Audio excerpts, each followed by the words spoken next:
स्वागत है आप सभी का हमारे चैनल प्यूसम क्लासेस में। आज हम बात करेंगे बांग्लादेश के बारे में। और बांग्लादेश की जो पीएम है शेख हसीना, वो भारत दौरे पे आज आई हैं। यानी आज जिस दिन आप ये वीडियो बन रहा है इसी दिन यानी 5 तारीख, आज 5 सितंबर भी है। सभी लोगों को शिक्षक दिवस की हार्दिक शुभकामनाएं। तो आज के दिन वो आ रही हैं अपने देश में। 4 दिन का उनका दौरा है और इसमें उन्होंने जो भी बात उनको करना होगा उस तरीके से वो करेंगी। चलिए समझते हैं कि क्या क्या बातें हुई हैं। पहला हेडिंग, आप इसको हेडिंग टू हेडिंग हमने लिख दिया है, कुछ चीज़ें बची हुई हैं तो हम आपको उसको आगे कवर करते हैं। हेडिंग टू हेडिंग हमने लिखा है कि बांग्लादेश पर रोहिंग्या का बोझ, मतलब इस समय 10 लाख से अधिक जो है मुसलमान, रोहिंग्या जो मुसलमान हैं, ये म्यांमार से बांग्लादेश में आ गए हैं। और अनेक जो क्राइम हो रहे हैं यहाँ पर, अनेक, उनका कहना है कि जो जितने भी बांग्लादेश में क्राइम हो रहे हैं या हिंदुओं के ऊपर हमला हो रहा है ये इन्हीं की वजह से हो रहा है। साथ में इनका कहना है कि जो रोहिंग्या मुसलमान हैं इनके आने से इनकी जो है राजनीति, इस पर भी थोड़ी प्रभाव पड़ सकती है और साथ ही इनके सरकार गिरने के भी जो चांसेस हैं और इनकी आगे सरकार न बनने की भी थोड़ी सी कवायद की जा रही है। अगला कह रहा है कि बांग्लादेश की पीएम शेख हसीना 4 दिन भारत के दौरे पर, ने आपको बता ही दिया कि 4 दिन के लिए जो है शेख हसीना आ रही हैं अपने यहाँ भारत में। द्विपक्षीय बात होगी अलग अलग मुद्दों पर। और क्योंकि बांग्लादेश हमें क्या दे सकता है, ज़्यादा कुछ देगा नहीं, हम इसे लेने के लिए ही आ रहे हैं, बाकी देखते हैं क्या करते हैं। आगे है, शेख हसीना भारत दौरे के पहले बोली हिंदुओं पर हमला बर्दाश्त नहीं होंगे। शेख हसीना ने पीएम मोदी को, मतलब कि वो जो वैक्सीनेशन हुआ था उसके लिए इन्होंने शुक्रिया अदा भी कहा था। ध्यान दीजिए, यहाँ पर अगर बात किया जाए जैसे इस पर, शेख हसीना भारत के दौरे के पहले, मतलब वहाँ पे कोई न्यूज़ चैनल था, वहाँ पर उन्होंने आई और उनके सबके सामने कही कि जो हिंदुओं के ऊपर हमले हो रहे हैं वो बर्दाश्त नहीं किए जाएंगे। साथ में उन्होंने ये सारी बातें जो है रोहिंग्या मुसलमानों के ऊपर डाला और उन्होंने साथ में अपने यहाँ ये भी कहा कि जैसे चोरी डकैती और जैसे लड़कियों का अपहरण और उन्हें, मतलब उनका अपहरण करके एक जगह से दूसरी जगह बेचना, ठीक है, ये सब चीज़ें, इसमें रोहिंग्या मुसलमान आ रहे हैं, बार बार उनका नाम ले रहे हैं। और साथ ही हिंदू के ऊपर हमले भी यहाँ पे काफ़ी तेज हो चुके हैं। साथ में इन्होंने कहा कि डरने की आवश्यकता नहीं है। लेकिन क्यों डरने की आवश्यकता नहीं है? अब इनका अपना एक एजेंडा होगा वोट बैंक के लिए, साथ ही भारत के साथ अच्छा रिश्ता बनाने के लिए, कि ताकि हम यहाँ पे आएँ तो भारत के साथ अच्छा रिश्ता बन सके। इसके पहले उन्होंने कह दिया कि हिंदू के ऊपर हमला बर्दाश्त नहीं करेंगे। लेकिन हम आपको एक डाटा देना चाहते हैं कि 2013 से और 2022 तो चल ही रहा है, 2021 तक यहाँ पर लगभग 3600 कुल हमले हिंदुओं पर हो चुके हैं। और अगर बात की 2013 से 2021 तक की बात की, अगर इसके पिछले डाटा की बात की जाए, अगर 2009 से और 21 तक की बात की जाए, जितना हमारे पास डाटा इसे उपस्थित है, इसमें से हर साल एक एवरेजन अगर बात की जाए तो 10 से 12 व्यक्तियों की हर साल मौत हुई है सिर्फ दंगों में।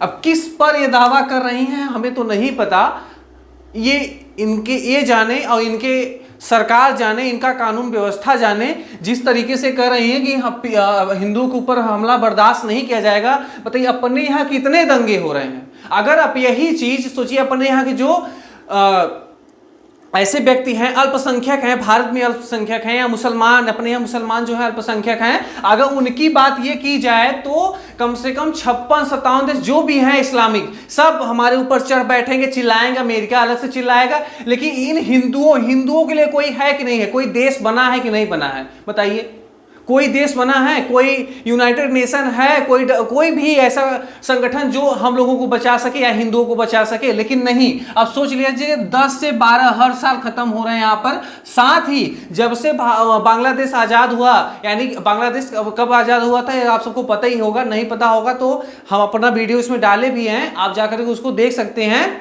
पिछला वीडियो है उसमें डाले हुए हैं, उसको जाके देख लीजिए अच्छी तरीके से। पाकिस्तान में पहले था, पाकिस्तान में होने के बाद ये बाद में पाकिस्तान से अलग हुआ, और पहले पाकिस्तान यानी पश्चिमी पाकिस्तान और पूर्वी पाकिस्तान 2 था, बाद में बांग्लादेश अलग हो गया, यानी पूर्वी पाकिस्तान अलग हो गया, बांग्लादेश बना।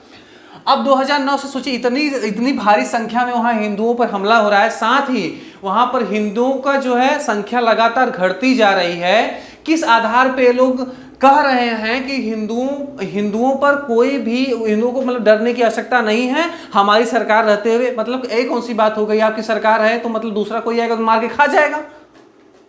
अरे आपका देश है, इतना इतना तो रिस्पॉन्सिबिलिटी होनी चाहिए। बाकी भाई देश के प्रधानमंत्री हैं, इनको हम सिखा तो सकते नहीं हैं, लेकिन अब देखते हैं बाकी नेता हैं और अपने यहाँ के भी नेता हैं, सब लोग अच्छे हैं, समझदार हैं, देख के अपने तरीके से बात करेंगे। लेकिन इस बात पर थोड़ा गुस्सा आ जाता है कि बताइए हमारे यहाँ हिंदू कितने, मतलब मुसलमान कितने ही सुरक्षित हैं, कितने सुरक्षित अच्छे तरीके से हैं, फिर भी यहाँ के कुछ लोगों को, कुछ चंद लोगों को यहाँ पर भारत में रहने को डर लगता है।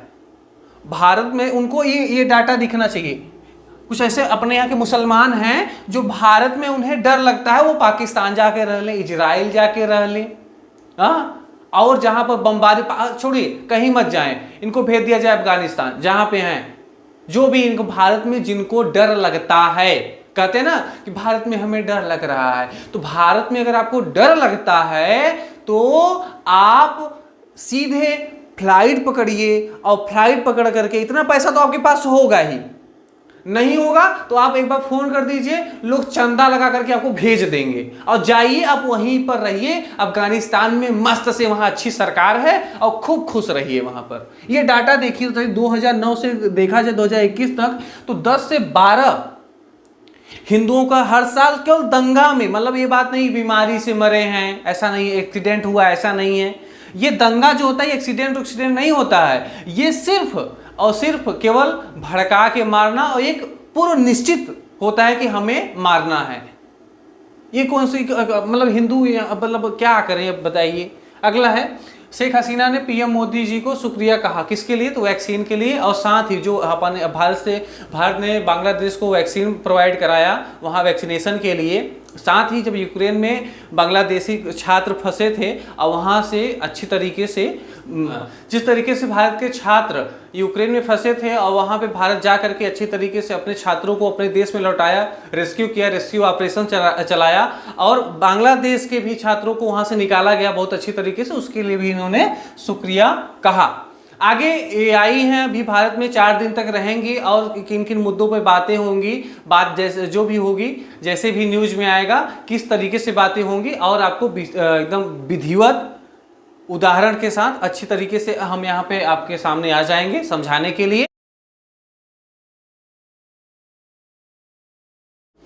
तो एआई है भारत में, और देखते हैं आगे क्या क्या करती हैं, जैसा भी न्यूज आएगा हम आपको कवर कराते रहेंगे। साथ ही 4 दिन के दौरे पे आई हैं, तो भारत के राष्ट्रपति, उपराष्ट्रपति एवं प्रधानमंत्री सबसे मिल करके और अपना खर्चा पानी ले करके जाएंगी, कुल मिला करके कुछ, क्योंकि आई हैं तो कुछ न कुछ माल के लिए आए, क्योंकि अभी हम न्यूज डाले थे कि बांग्लादेश में थोड़ा ज़्यादा दिक्कत हो रहा है, वहाँ पे आर्थिक व्यवस्था डगमगा गया है, तो आई है थोड़ा आर्थिक व्यवस्था ही सुधारने के लिए। लेकिन अच्छी बात है, पड़ोसी देश हैं, अच्छे रहेंगे, वो भी रहेंगे अच्छे तो हम भी अच्छे रहेंगे, पड़ोसी भी अच्छे रहने चाहिए, ताकि अच्छा लगे लोगों को देखने में, क्योंकि एशिया भी अगर अच्छा, मतलब कि अगर बांग्लादेश अच्छा नहीं रहेगा तो एशिया अच्छा नहीं रहेगा, तो और जो महाद्वीप वाले हैं वहाँ थोड़ा दिक्कत होगा। इस तरीके से तो हमें मजबूत रहना पड़ेगा, एशिया को मजबूत रहना पड़ेगा, जिसकी वजह से बांग्लादेश का विकास जरूरी है, उनका मदद भी जरूरी है, लेकिन हम हिंदुओं की जो ये हिंदुओं के ऊपर अत्याचार हो, ये सहन नहीं किया जा सकता है। मुसलमानों का कंट्री है, हर देश का कंट्री, हर धर्म की कंट्री है, लेकिन हिंदुओं की कंट्री कहीं पे नहीं है, तो इसका मतलब ये नहीं कि इन्हें जीने का हक नहीं है। और हम लोग एक ऐसे व्यक्ति हैं जो जियो और जीने दो पर विश्वास करते हैं, तो सबको करना चाहिए। ऐसा नहीं कि हम किसी के दुश्मन हैं और ना ही हमारे कोई दुश्मन है, अगर ऐसा होता तो बहुत कुछ होता भारत में। ठीक है, हमें लगता है आप लोगों को ये बातें बहुत अच्छी तरह से समझ आ गया होगा। अगर समझ में आ गया होगा तो आप हमें आगे शेयर कर दीजिए, हमारे वीडियो को शेयर कर दीजिए। साथ ही अगर आप हमारे इस चैनल पे नए हैं तो हमें सब्सक्राइब कर लीजिए, और अगर हमारी वीडियो को आप फेसबुक पेज पे देख रहे हैं तो ऐसे ही इंटरेस्टिंग जानकारी के लिए हमें फॉलो कर लीजिए। बहुत बहुत धन्यवाद। जय हिंद।